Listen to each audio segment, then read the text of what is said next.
Kama tunavyofahamu, sasa hivi nchi yetu imeingia katika kipindi cha mvua, na kipindi hiki huwa kinakuja na athari zake, pamoja na kwamba mvua ni neema ambayo inatuletea mazao, lakini vile vile kwenye miundombinu inaweza ikaleta athari sehemu chache katika miundombinu yetu. Nchi yetu ni kubwa na nchi yetu inakumbana na changamoto mbalimbali za kimazingira, na mojawapo ni hili la mvua ambalo tunakabiliana nalo kwa miaka mingi sasa. Hivi leo niko hapa katika eneo la Mbande. Mbande ni eneo ambalo tumefanya uboreshaji wa eneo hili ili kukabiliana na athari ya mvua.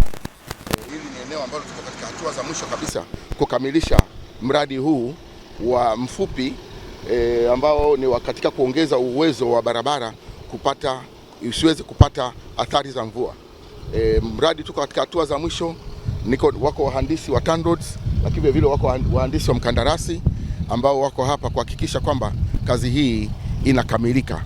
Sasa hivi hakuna tena matatizo katika eneo hili la Mbande, lakini vile vile napenda kuwasiliana na umma kwa ujumla kwamba kuna maeneo ambayo yameathirika zaidi nchini mwetu katika mvua hizi za siku chache, ikiwemo mkoa wa Njombe katika barabara ya Itoni Lusitu, lakini vile vile mkoa wa Ruvuma, mkoa wa Mbeya, Arusha na baadhi ya maeneo yaliyoko katika mkoa wa Rukwa na Katavi.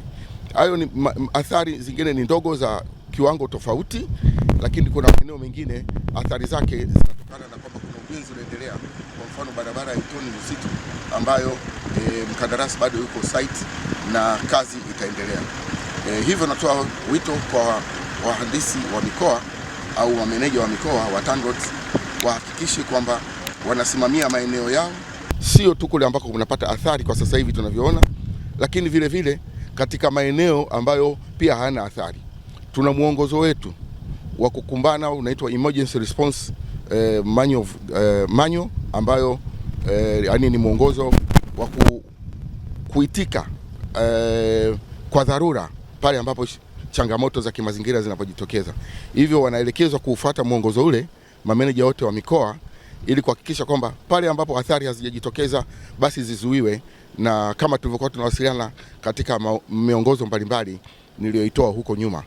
Hivyo napenda kuwatoa wasiwasi wananchi kwamba tutaendelea kufanya kazi na mameneja wa mikoa hiyo ambayo imeathirika wako kazini saizi ili kuhakikisha kwamba huduma ya usafiri na usafirishaji wa wananchi, mazao na magari unaendelea bila kupata athari kubwa zaidi. Asante sana.